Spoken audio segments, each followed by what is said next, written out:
So you got a brand new chess set and you're wondering, how do I play this? First of all, of course, we got to learn the arrangement so that we can actually play. So this is the arrangement. First of all, let's just move these pieces out of the way. And what you got to do is just choose your side. White goes first, which is weird. And then find a piece that looks like this. This is the piece you want to find. And then on your side, put it in the second place, not here, above. Wait, there's one more here. So we can just stack like this, and yeah, we'll just keep on stacking like that. And there, that's the last piece of this row. Now the next row, the main row. Okay, so anyway, let's start. So this is what you call the queen, and you have to put it anywhere. In my board it marks like this. You have to put it in D or E. Now this is no, I'm not a chess professional, so put it in either D or E. So yeah, that's how I do it. And then find this with the crucifix thing on top. And then also look at this little detail on it. Look at all the detail on the crucifix or something. I don't know. Okay, so you have to put that next to the queen, either D or E, like this. So now you have to put it. And the next one, let's take these horses. These are actually called knights, but I like to call them horses. You have to put them on the second column away from the edge on both sides. So it should look like this now. Then you can take these ones, this with like this little mark. Wait, let me focus on it. With this mark across the top. You put that on the third column away from the end. Again on both sides. Then you have these guys, which are literally called rooks, and they're basically supposed to be castles. And again, you put it on the end on both sides. That's just how you do it, and you can repeat that on the other side, but it's flipped around the other way because this is for the other person, and this is how it's like on yours perspective.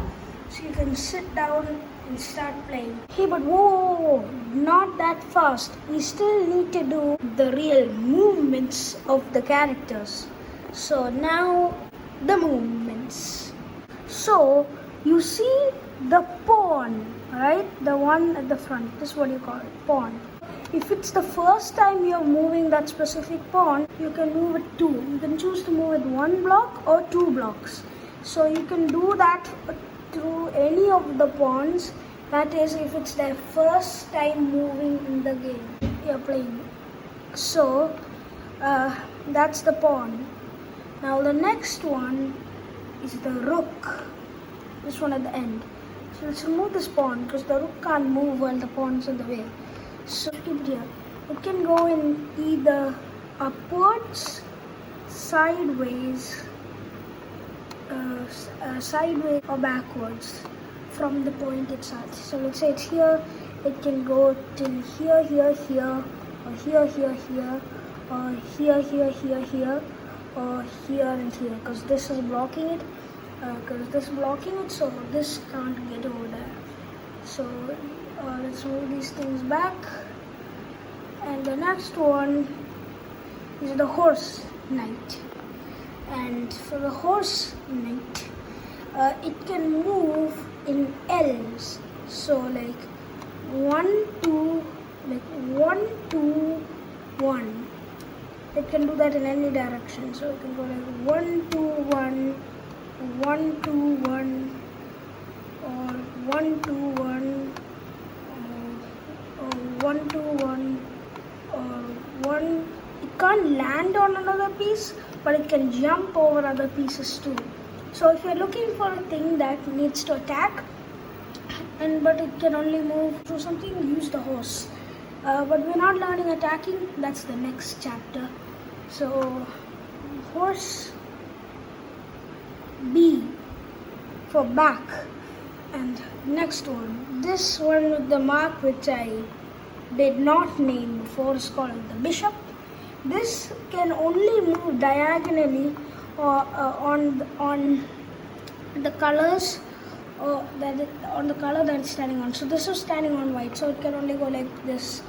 So basically, the easy way to remember it is that it can only go in X's. That's an easy way to remember it. It can only go in X's, so that's pretty basic. Next one, that's the queen, right? Yeah, that's the queen. The queen can move in any direction. I'm not sure about diagonal, but I'm pretty sure it can move diagonally. It can go straight, diagonal, the other sideways, another diagonal. Backwards, diagonal, the other sideways, and then diagonal. I guess. And the king is basically just one block outside of where it's standing. So let's say the king is standing here, then it can move here, here, here, here, here, here, here, or here. Those are the places the king can move in like where it was standing. And again, the only thing that can jump over all of these is the horse or knight. And that's the entire movement. So let's get on to attacking. So this is like the most basic thing. All of these, every single one of these on this row, just attack with their movements. So if you're able to move one of your pieces on this row to another piece of the other opponent, then you can just kill them. But that's an exception with pawns. Pawns, they can't just attack them straight. They can only attack if there is an enemy to their right. For an example, let's take this bishop here. If it's here, it can't just go like this and attack. This bishop will have to be here for this pawn to be able to attack it. So for a better reference, like here and here, they can do that. But one thing they can't do is attack backwards, because that would count as backwards moving. And the only things that can move backwards are the rook, Horse, bishop, king, queen. Yeah, actually all of them can do it. But the pawn is one that can't move backwards. So you can only attack forwards diagonally, not backwards diagonally. You can't disobey the rules, pawns. You have to obey the rules. Okay? So that's basically it for basic chess, and let's start doing stuff now, like playing with the actual people.